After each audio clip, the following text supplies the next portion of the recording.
Get ready, the 2023 NFL Draft is right around the corner, and there is some ridiculous talent at the skill positions. But all everyone wants to talk about is the quarterback. And there are a ton of them this year. These teams may be in the market for a QB. You got basically the entire NFC South, the Giants, the Commanders, possibly the Rams if Stafford retires. And don't forget the Packers if Rodgers leaves, retires, or goes on another ayahuasca retreat. Then you have one team that will almost certainly be at the top of the draft board, the Houston Texans. And the one quarterback that's been linked to them above all overs is 2021 Heisman winner and Alabama Crimson Tide quarterback Bryce Young. But here's the thing. Would that be a massive mistake for the Texans? In this video, we're going to explore whether the Houston Texans should take Bryce Young with the first overall pick. But you gotta check out this entire video because I'm going to lay out exactly what's going to happen. And it's not what you think. But before we get started, please hit that thumbs up button as well as the subscribe button so you can get updated every time we put out a new video. Here we go.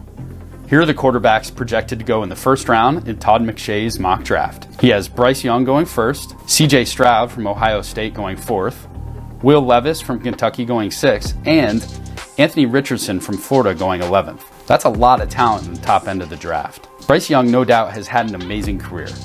He started at Alabama behind the Lego man himself, Mac Jones. He finally got his chance to lead the Crimson Tide in 2021, finishing with almost 5,000 yards in the air and winning the Heisman Trophy.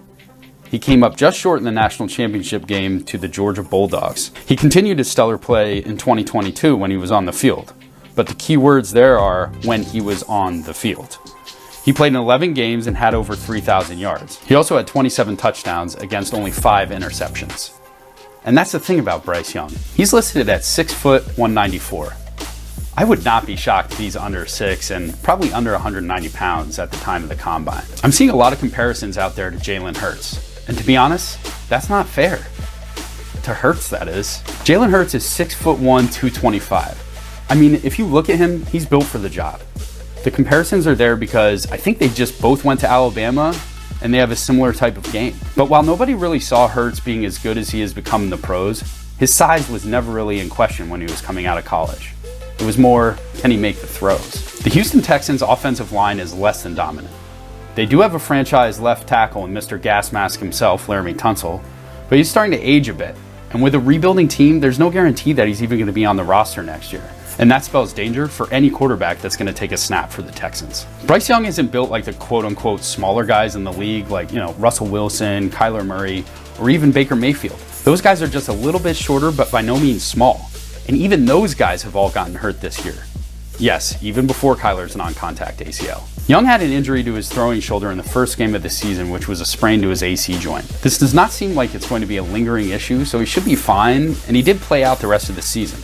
So a shoulder going forward, not that much of a concern. The Houston Texans are still trying to wipe the stink of Deshaun Watson's situation both on and off the field. Of course, they gave Davis Mills a real shot at being the guy, but he looks like he's more of a backup material. So the questions remain. What should the Texans do, and where would be the ideal location for Bryce Young?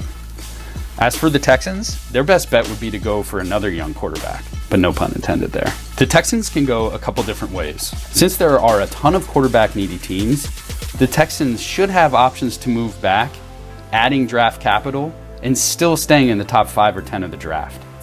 If the Texans like any of the other top QBs, it could be a better fit as they're all bigger, prototypical quarterbacks. The Texans could also take a shot at another young QB deserving a second chance like Jordan Love.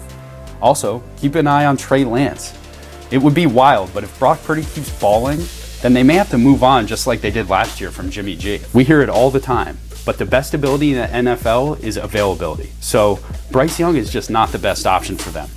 It's a shame because he is probably the most talented and NFL-ready QB just from a skills perspective.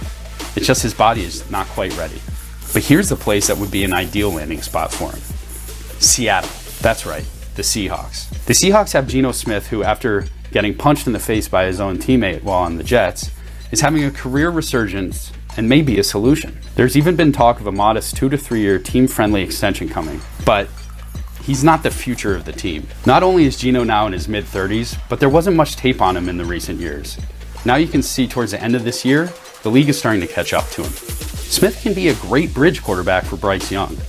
Seattle has drafted great this past year and will have a ton of high draft picks because of the Russell Wilson trade. If anybody can get the most out of an undersized quarterback, it's going to be Pete Carroll. And with Geno Smith a reliable option, the Hawks can allow Bryce Young a little bit more time to add some muscle that he would require to have a long-lasting career. So what do you think?